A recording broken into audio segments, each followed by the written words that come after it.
the future will catch us by surprise, unless we think about what it is that we need to do today in order to own the future tomorrow.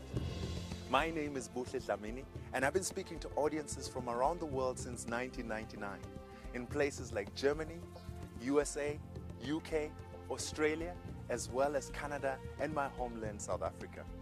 What I bring is my passion for activating organizational as well as people's potential, my understanding of the next generation of talent, as well as my experience as an entrepreneur and an author. And I blend that all together in the power of the spoken word and multimedia presentations that are guaranteed to leave a lasting impression for my audiences. Yeah. Well, let me start by asking a question. How many of us like change? And I'm not talking about change in your pocket. I know we all like that kind of change. But I'm talking about change. Do you agree with me that there's been more change in the last few years than there's been in the last 1,000 years? The change is happening so rapidly that sometimes we do not know how to deal with this. Well, I hope that's not how you deal with change. But as we think about change, I'm sure you agree with me that we spend most of our time at work. 80% and sometimes more if you're a little bit cuckoo. But for most of us, you know, we spend more time at work than we do with our neighbors. As a matter of fact, most of us know more about the people we work with than people we live next to. I mean, if your neighbor, especially if you live in Johannesburg, if your neighbor starts to look over the fence, some of us will call the cops, you know, he's checking me out. But the reality is that we spend most of our time in the workplace. And the way that we look at work is totally different. And we spoke a little bit about generations. My friend Graham Codrington wrote a book called Mind the Gap, which helps us to understand why we don't understand different generations. And when we look at the workplace, the way that different generations look at work is now for these kids, one of the first questions that comes to your mind when you meet one of these kids is, how old are you really? Isn't it? I mean, they seem to be growing much faster than any generation before.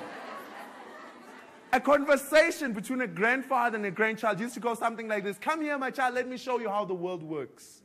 Today, the conversation goes like this. Come here, my child, show me how this thing works.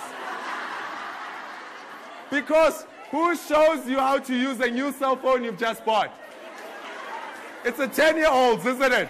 This goes on. Look at these generations. Yes, the way that our attitudes towards work are different, but no matter who we are, no matter what generation we come from, all of us are looking for balance in terms of a workplace, isn't it? We want to find that balance where we know that we are sent.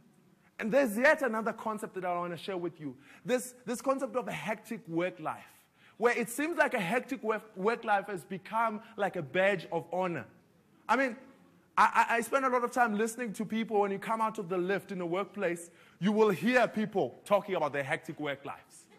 They say, oh, you don't know what I have to do. Oh, yesterday I had to wake up at 4 in the morning, and I had to work the whole day. And I didn't go to bed until 4 this morning. I had to get up at 4 again. And now you're wondering, when did they sleep? But, you know, you listen to people talk about their hectic work life so much that you start to feel that maybe if my life is not hectic like that, maybe something is wrong with me. Isn't that so? Now, there are 3 things that I've shared this afternoon in a very big rush. And they are, in order to find balance in the workplace, you need to do 3 things. Not work hard, but how to achieve more with less, how to work with passion, and finally, how to work with focus. This is possible. The choice is up to you. You can change your life. You can find balance in the workplace, but you've got to decide what is it that you're going to focus on. Remember, 80-20. Thank you very much. Enjoy the rest of your afternoon. I strongly believe that the use of my own story, humor, and educational elements makes my presentation stand out and really connect with my audience, not only at an intellectual level, but also at an emotional as well as personal level. This is what I hope to bring every time I get onto that stage, not only to bring a business message, but also to motivate and inspire. And I'm looking forward to an opportunity to speak to you and your group